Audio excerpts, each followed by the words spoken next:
प्यासा यहाँ जिंदगी प्यास है।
हम आपको ब्रेकिंग न्यूज दे रहे हैं। ज़ीशान शाह ने खुद को गोली मारकर सुसाइड कर लिया है। पुलिस की छापे के दौरान वो अपने घर पर मुर्दा पाए गए। तफसीलात के मुताबिक इन दिनों उन पर करप्शन के कई केसेस चल रहे थे और कोर्ट ने उनकी गिरफ्तारी के वारंट जारी कर दिए थे, लेकिन छापे के दौरान वो अपने घर पर मुर्दा पाए गए।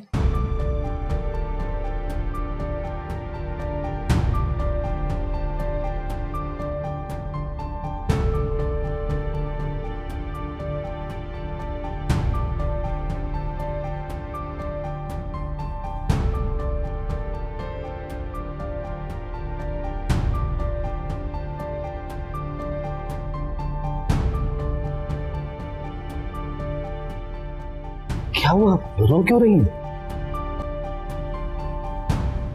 सुमेरा हमारे बीच नहीं रही। नहीं रही मतलब? Oh my God, इन्ना लिल्लाहि व इन्ना इलैहि राजिऊन। अभी या अल्लाह, ये क्या हो गया? हालियान तो अभी मासूम बच्चा है, मां के बगैर कैसे? मेरे सपोर्ट कर गई।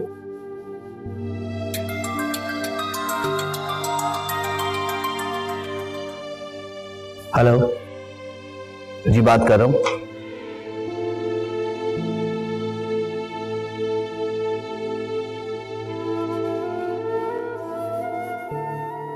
क्या हुआ? ज़ीशान शाह सुसाइड कर ली। अपने घर के कमरे में खून में लथपथ मुर्दा हालत में पाया गया। काश काश जैसा शाबाई था वैसा ना होता। आखिर यही होना था। ऐसे लोगों का और क्या अंजाम हो सकता। आप जाके आप सबको बताएं कि सुमेरा भाभी हमने नहीं रही, उनको रूम में शिफ्ट कर दिया। हालियान को मुझे दे।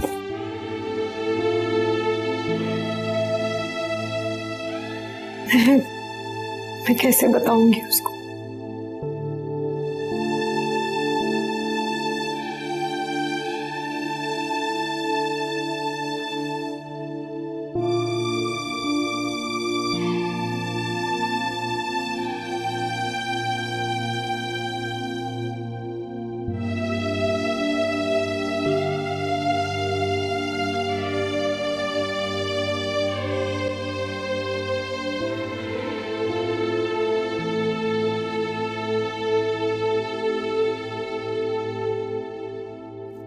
अरे अरे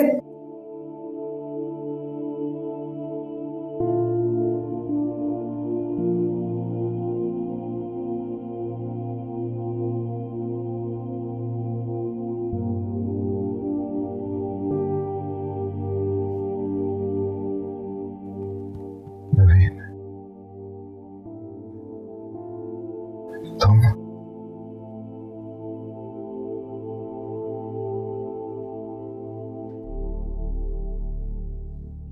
तुम यहाँ क्या कर रही हो?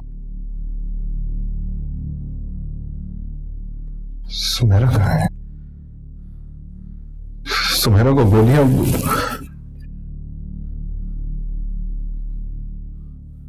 कहाँ है? सुमेरा वो ठीक तो है ना?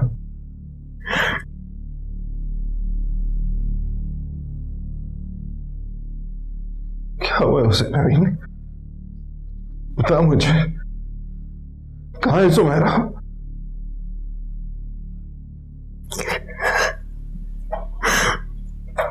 सुमेरा हमारे बीच में नहीं।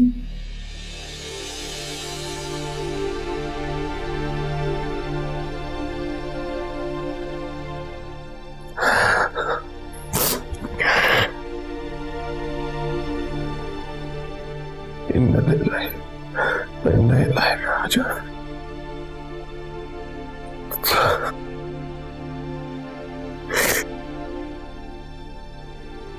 डॉक्टर्स ने बहुत कोशिश की उसे बचाने की और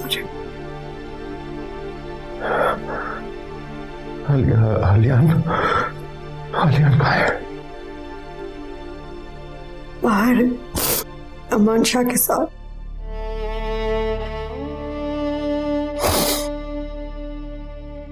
मुझे देखना है सुमेरा को, मुझे देखना है सुमेरा को। तुम्हारी हालत इस काबिल नहीं है यार, प्लीज। क्यों हुआ ये सब कुछ? मुझ पे होने वाला वार उसने क्यों अपने जिस्म पे ले लिया? मारने तो वो मुझे आए थे।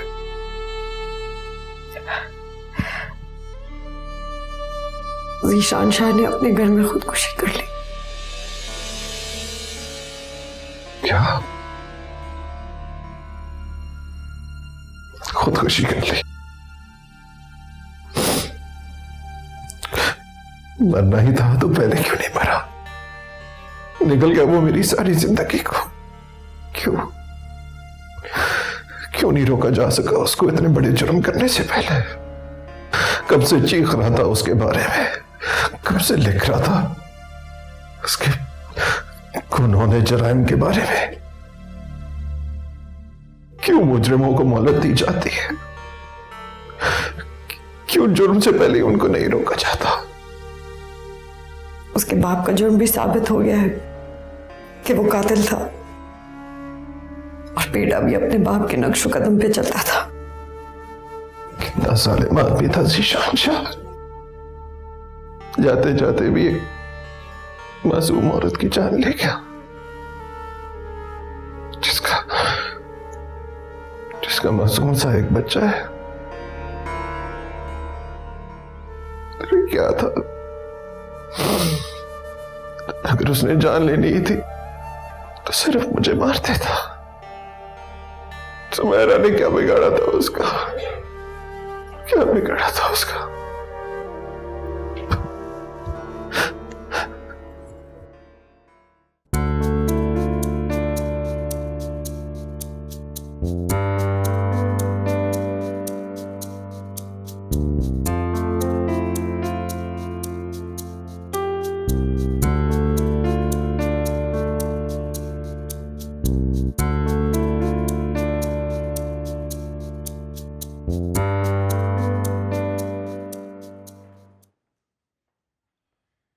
बैठो। खड़े क्यों? सॉरी, बिन बताए मैं आ गया। तुम क्लास में बिजी हो? हाँ, पढ़ा ही रही थी अभी। मसला ये है कि क्लास खत्म हो जाती है लेकिन बच्चे किसी और टीचर से पढ़ते ही नहीं। तुम्हें बहुत पसंद करते होंगे ना एज अ टीचर। शायद। कहो, क्या कहने आए थे? 3 महीने हो गए सुमेरा के इंतकाल को। अलियान को संभालना बहुत मुश्किल हो गया मेरे लिए। एक्चुअली मुझे शहर से बाहर जाना है किसी काम के लिए। अलियान को अपने साथ लेके नहीं जा सकता और यहाँ कोई है नहीं जिसके पास उसको छोड़ जाऊं। अगर मुनासिब समझो तो मेरे पास छोड़ दो, वो मेरे पास आसानी से रुक भी जाएगा। उसका अच्छा ख्याल रखूंगी मैं, और जब तुम्हारा काम खत्म हो जाएगा तो आकर उसे ले जाना। सुमेरा ने मरते वक्त मुझसे एक वादा लिया था कि मैं एलियान का ख्याल रखूं। लेकिन तुम मुस्तकिल तो ख्याल नहीं रख सकती उसका। अगर तुम चाहते हो तो मुस्तकिल उसको मेरे पास छोड़ दो, मैं उसका बहुत अच्छा ख्याल रखूंगी। नवीन, मैं सोच रहा था क्यों ना हम कोई ऐसा रास्ता ढूंढ लें जिस पे जमाना हमसे इख्तिलाफ ना कर सके। अरे तुम जो सोच रहे हो मैं वो नहीं सोच सकती। मैं अब अपने इरादों और अपने ख्वाबों को तन्हा समझना चाहती हूँ, किसी भी सहारे के बगैर।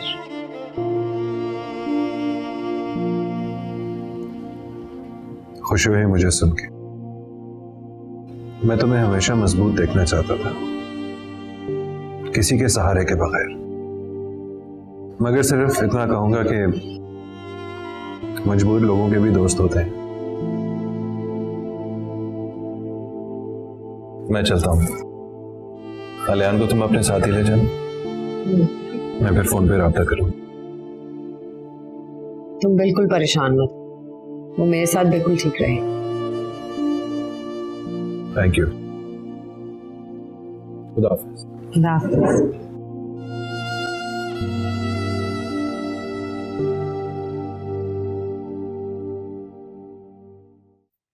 ये आरिब और समीरा का बेटा है ना? जी अम्मा। तो तुम घर क्यों ले आई हो इसे? वो आरिब एक महीने के लिए एक असाइनमेंट पे गए हुआ है, तो मैंने सोचा इसको यहाँ ले आए। लेकिन तुम क्यों संभालोगी और किसी और के बच्चे को घर में कैसे रखेंगे? ये बच्चा कौन है? ये है अशर। ये किसका बच्चा है? सुमेरा का बेटा है ना? अब्बा ये आरिब और सुमेरा का बेटा है। दरअसल आरिब एक महीने के लिए कहीं बाहर गया हुआ है, तो जब वापस आएगा तो उसे ले जाएगा। ये कैसे मुमकिन है बेटा? इसमें ऐसी क्या बात है कि आप दोनों को इतना एतराज हो रहा है? बेटा बात ये है कि सुमेरा और आरिब भी मशहूर लोग हैं और अब तुम भी मशहूर होती जा रही हो। सुमेरा के इंतकाल के बाद अगर ये बच्चा यहाँ रहेगा तो लोग तरह तरह की बातें बनाएंगे कि इस बच्चे से तुम्हारा क्या था। तो क्या सुमेरा और आरिब के घर वाले इस बच्चे को नहीं रख सकते? अब्बा आरिब के घर वाले लाहौर में रहते हैं और यहाँ कोई रिश्तेदार ही नहीं है उसका, और अगर वो बच्चे को संभालेगा तो काम कैसे करेगा? एक बात कहूँ बेटा, अगर आरिफ को इस बच्चे के लिए एक माँ की जरूरत है तो तुम दोनों शादी क्यों नहीं कर लेते? तुम दोनों पहले भी ये चाहते थे। ये क्या कह रहे हैं अब्बा? आपने आज से पहले तो ऐसा कुछ नहीं कहा कभी। मैंने पहले भी चाहा था कि आप कभी ये बात काश कह देते, लेकिन आपने उस वक्त तो नहीं कही। बल्कि उसूलों और रस्मों रिवाज में लिपटा हुआ एक फैसला सुना दिया था बस मुझे, जो मैंने मान लिया, क्योंकि मैं अपने माँ बाप से बहुत मोहब्बत करती थी और हम जिससे मोहब्बत करते हैं उन्हीं की बात मानते हैं, है ना? लेकिन बेटा हम भी तो तुमसे मोहब्बत करते हैं। लेकिन आपने मेरी बात तो नहीं मानी थी। लड़कियों का बड़ों के सामने चुप रहना क्यों अच्छा समझा जाता है? अपनी जात के लिए उन्हें फैसला करने में इतनी दुश्वारियां क्यों हैं? बेटा मैं तुमसे पहले ही गलत फैसले की वजह से शर्मिंदा हूँ। माँ बाप औलाद को हमेशा छोटा ही समझते हैं। मैं अपनी जिंदगी खुद संवारने का हौसला रखती हूँ अब्बा, और अपनी जिंदगी के अहम फैसले खुद कर सकती हूँ।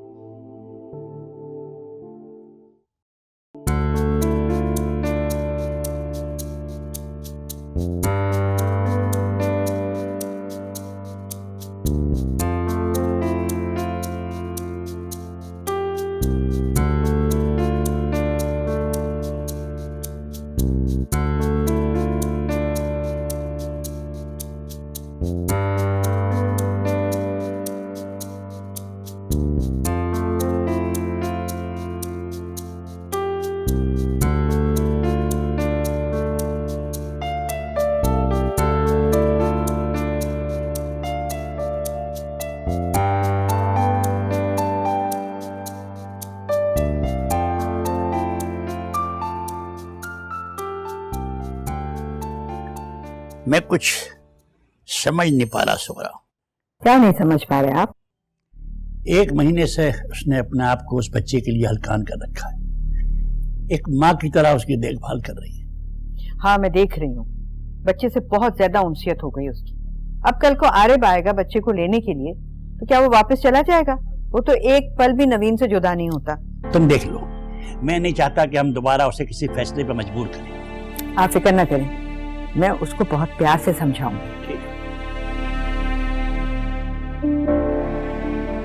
हाँ बेटा, आओ बैठो। जी अम्मा, क्या कह रही थी आप? कैसा है एलियान? कल खांसी आ रही थी उसे, अब तो ठीक है ना? बहुत बेहतर है। बस मौसम ऐसा हो गया है ना, क्या करें, फ्लू फैला हुआ है। मैंने उसको सिरप दे दिया था। बहुत मोहब्बत हो गई है ना तुम्हें उससे? पता नहीं क्यों मुझे इससे इतनी मोहब्बत। पर बेटा, तुमने इस मोहब्बत में एक बात नहीं सोची, जब आरिब उसे वापस लेने के लिए आएगा तो बच्चा तो तकसीम हो जाएगा। तो जरूरी तो नहीं कि आरिब उसे वापस ले जाए। क्या मतलब है तुम्हारा? तुम उसे वापस नहीं दोगी? वो बाप है, उसके बगैर कैसे रहेगा? मैं समझा दूंगी आरिब को कि वो नहीं रख सकते उसको। तो आरिब अपनी माँ को क्यों नहीं बुला लेता? वो संभाल लेगी। क्यों संभाल लेंगी? मैं संभाल तो रही हूँ, और वो इस बुढ़ापे में कैसे संभालेंगी इतने छोटे से बच्चे को? पर फर्ज करो, अगर आरिब बच्चा तुम्हारे पास छोड़ने पर राजी ना हो, तो फिर क्या करोगे तुम? नहीं मानता तो ना मान, जब नहीं संभलेगा ना उससे तो ले आएगा मेरे पास वापस। तुम और आरिब एक ही तरह के तो हो, तुम्हारी पसंद तुम्हारी सोच एक ही सी है। अगर तुम उससे शादी कर लोगी तो सुखी रहोगी बेटा। अम्मा प्लीज, मैंने जो मर्द का रूप जीशान शाह की शक्ल में देख लिया है ना, उससे मैं एक्चुअली डर गई हूँ। मुझे अब शादी नहीं करनी, और प्लीज आप मुझे फोर्स नहीं करें शादी करने, मैं मजबूर फील करती हूँ।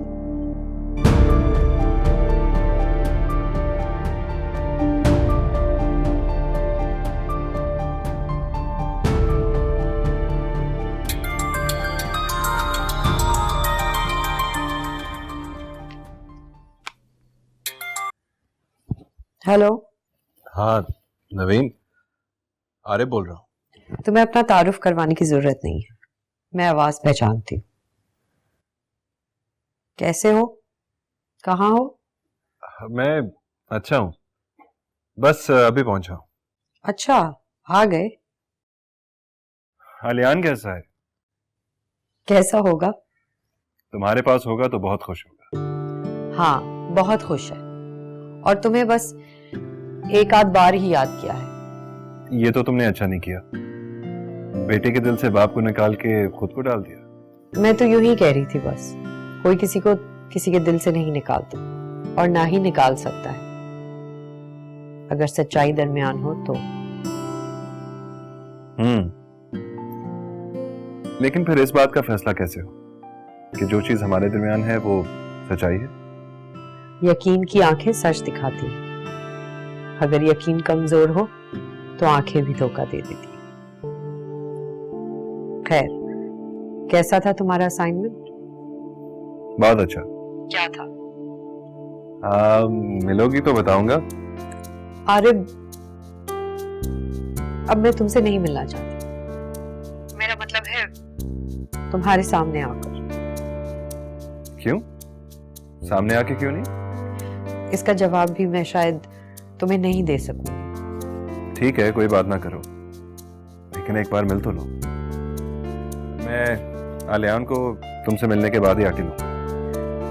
मैं अलियान अब तुम्हें नहीं दूंगी। इसका फैसला हम मिलके कर लें तो ज्यादा बेहतर नहीं है?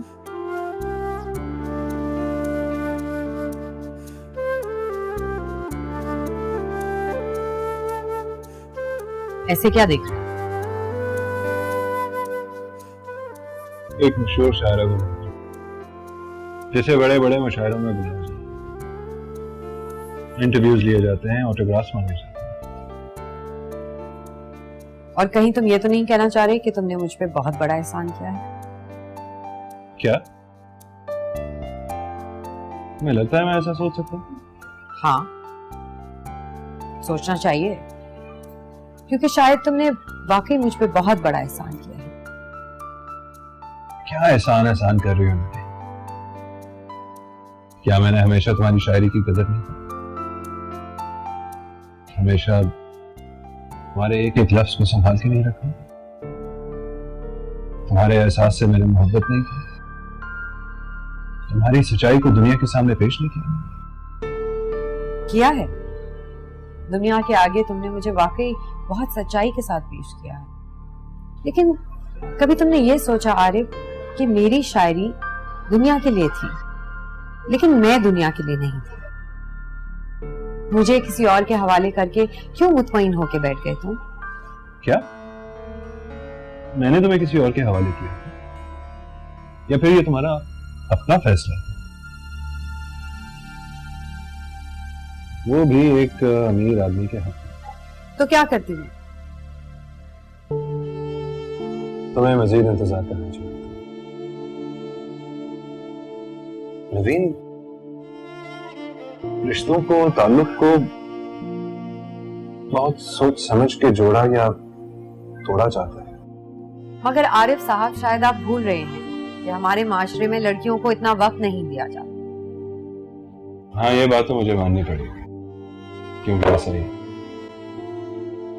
खैर, सरप्राइज क्या है जो तुम दे रहे थे?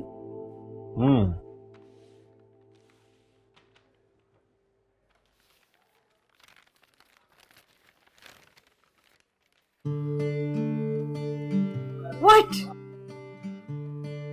तुमने मुझे पहले क्यों नहीं बताया?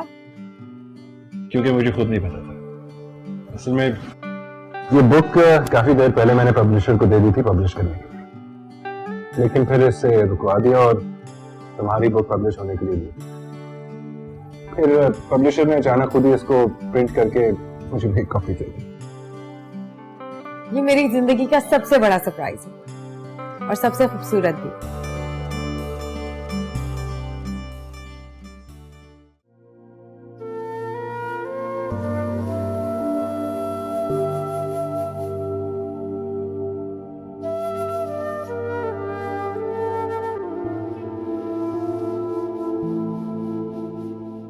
जनाब, कैसे मिजाज हैं? अस्सलाम वालेकुम अंकल। वालेकुम सलाम। अस्सलाम वालेकुम। वालेकुम सलाम बेटा, कब आए हैं? बस कुछ रोज पहले। अच्छा, बेटे को लेने आए हो? मगर आपके साहबजादे सो रहे हैं। अच्छा, एक्चुअली वो कल बात हुई थी नवीन से, लेकिन आज आने से पहले इतला नहीं दे सका। चाय पियोगे बेटा?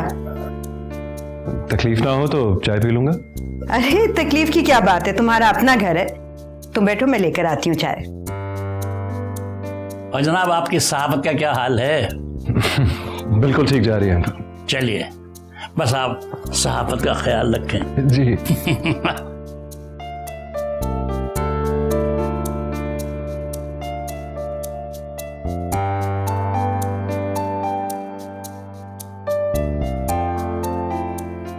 इतनी खामोश क्यों बैठी हो?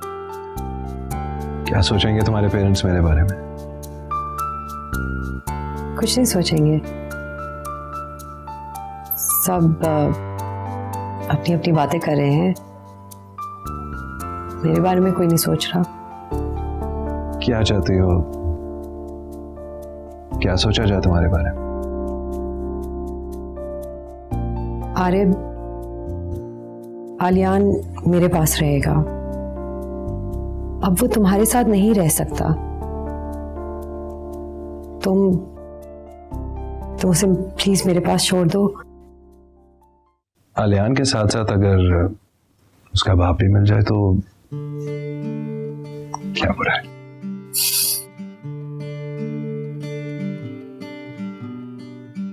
लो, चाय आ गई तुम्हारी।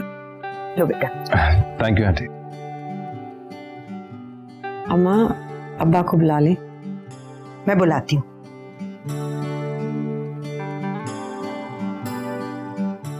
अब्बू को क्यों बुला रही हो? देखो, अगर तुम्हें ये शादी नहीं करनी तो मुझे कह दो, मैं तुम्हें मजबूर नहीं कर रहा। हाँ बेटा, क्या बात है? अब्बा, आरिफ मेरा रिश्ता मांगने आया है आपसे। मुझे तो कोई एतराज नहीं है, अगर आपको समझ आ जाए तो हाँ कर दीजिएगा।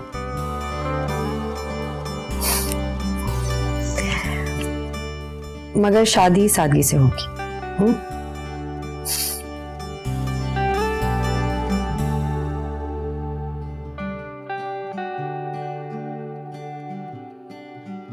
इश्क बड़ा बेपीरानी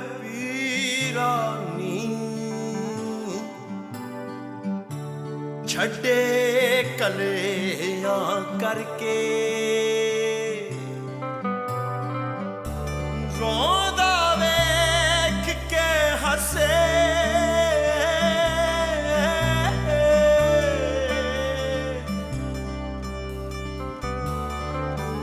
हसदा चले करके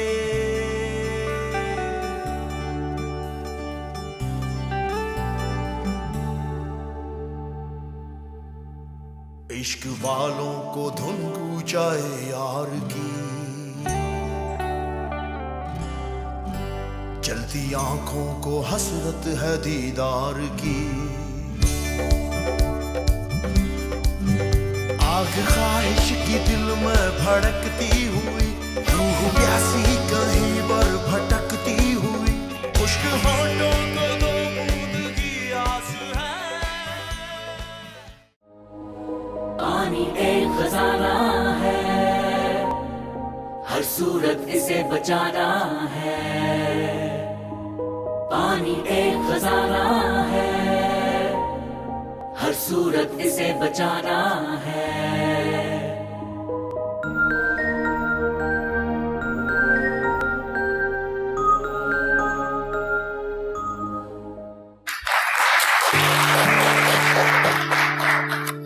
अस्सलाम वालेकुम लेडीज़ एंड जेंटलमैन, मैं सना बक्समूसा हिसार फाउंडेशन की जानिब से आप सबको वेलकम करती हूँ।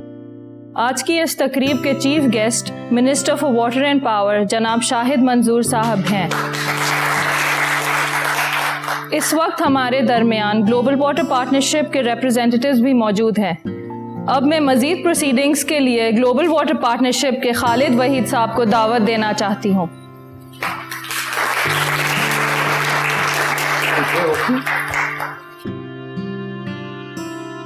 हिसार फाउंडेशन की जानिब से मैं आप लोगों का तहे दिल से शुक्रगुजार हूँ कि आपने वक्त निकाला और यहाँ तशरीफ़ लाए। आज की जो हमारी तकरीब है वो पाकिस्तान में जो पानी का बहरान है उसके लिहाज से बहुत अहम तकरीब है।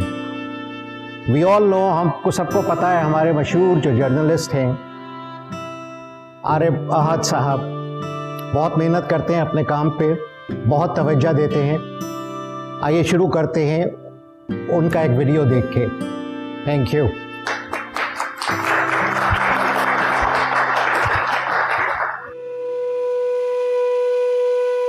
मेरे पानी को हमारा पड़ोसी आबपाशी के लिए और तवानाई के लिए इस्तेमाल करता रहा, मगर मेरी बेहतरी के लिए यहाँ पर डैम्स नहीं बनाए गए, बल्कि इस दौर में जमींदारों ने लातादाद ट्यूबवेल्स लगाने शुरू कर दिए। आज मेरे लब सूख गए हैं, मेरे चेहरे पर झुर्रियां हैं। मेरे अंदर जो महफूज पानी था जिसे एक्वाफर्स कहते हैं, इसे भी ट्यूबवेल्स के जरिए मेरे जिस्म से खींच रहे हैं। जी हाँ, ये जगह जगह ड्रिल करके मेरे इस अंदरूनी जखीरे से पानी तो हासिल कर सकते हैं, मगर शायद नहीं जानते कि ये तो एक ढाल है जो अंदरूनी नमकियात और सेम और थोर को रोके रखती है। अगर इस पानी को काश्त के लिए ऊपर खींचा जाता रहा तो मैं अपनी ऊपरी जिल्द को बचा नहीं पाऊंगी। मेरा चेहरा बेजान और बंजर हो जाएगा, नमक एक सख्त सतह बनकर छा जाएगा और फिर ना काश्त हो सकेगी और ना ही जिंदगी आगे बढ़ सकेगी। उस वक्त से कोई नहीं डरता जब सारी की सारी सतह रेगिस्तान में तब्दील हो जाएगी।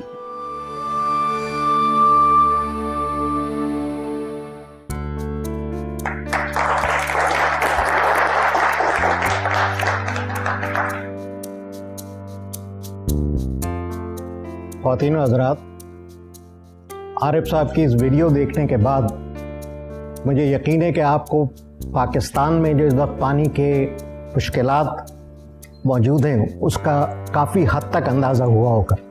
आरिफ साहब ने न सिर्फ मसाइल को टैकल किया है बल्कि उनके सॉल्यूशंस भी पेश किए हैं। उनके सॉल्यूशंस मौजूद हैं, ग्लोबल वाटर पार्टनरशिप के सॉल्यूशंस मौजूद हैं। Now what is the need of the our?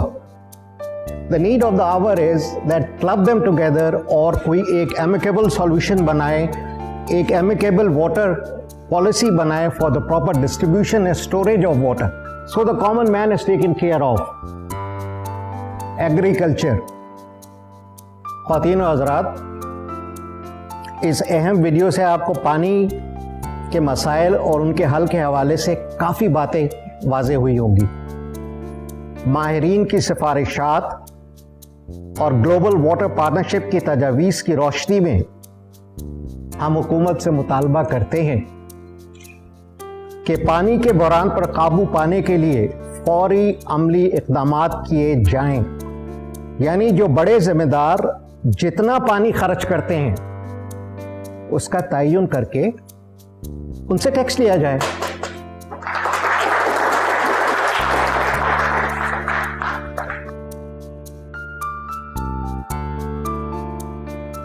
ख़वातीन और हज़रात, अब मैं हमारे मुअज़्ज़ज़ chief guest minister for water and power जनाब शाहिद मंजूर साहब को स्टेज पे दावत देना चाहती हूँ।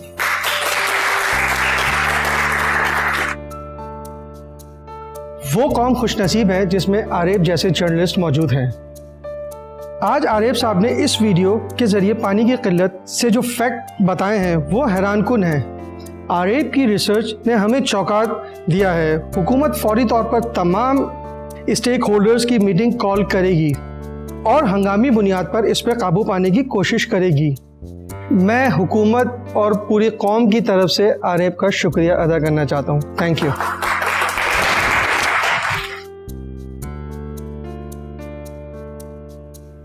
अब मैं एक अहम ऐलान के लिए खालिद वहीद साहब को स्टेज पे दोबारा ज़हमत दूंगी।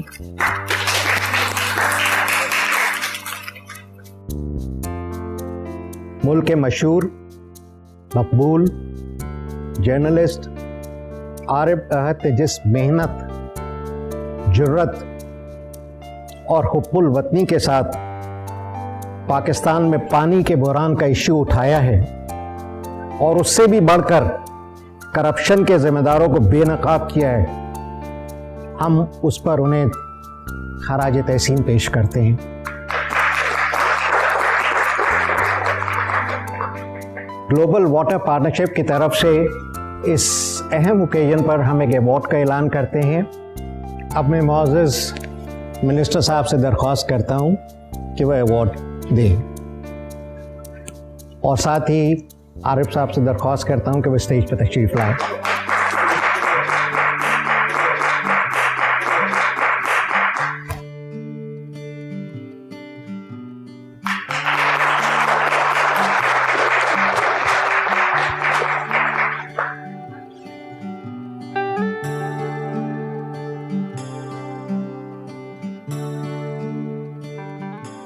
मैं इस अवार्ड को उस प्यास के नाम करता हूं जो पानी से नहीं बुझती, बल्कि लाखों लोगों के प्यास के एहसास से बुझती है।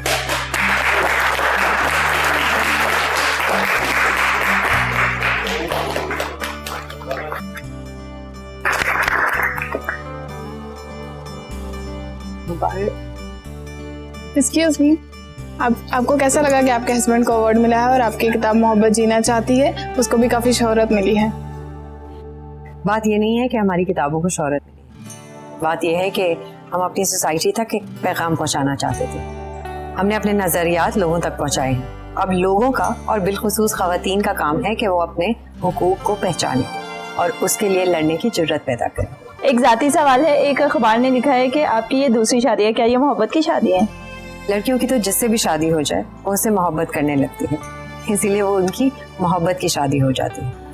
मगर माँ बाप अगर अपनी बेटियों को अपना हमसफ़र चुनने का मौका दें तो वो शादी जैसा मुकद्दस रिश्ता आप बहुत प्यार से और खुशी से निभा सकती हैं। अपने खानदानों को मोहब्बत से जीने का मौका दें।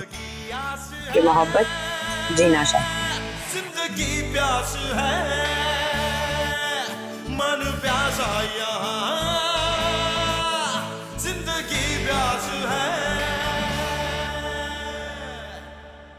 मन प्यासा यहाँ, जिंदगी प्यास है।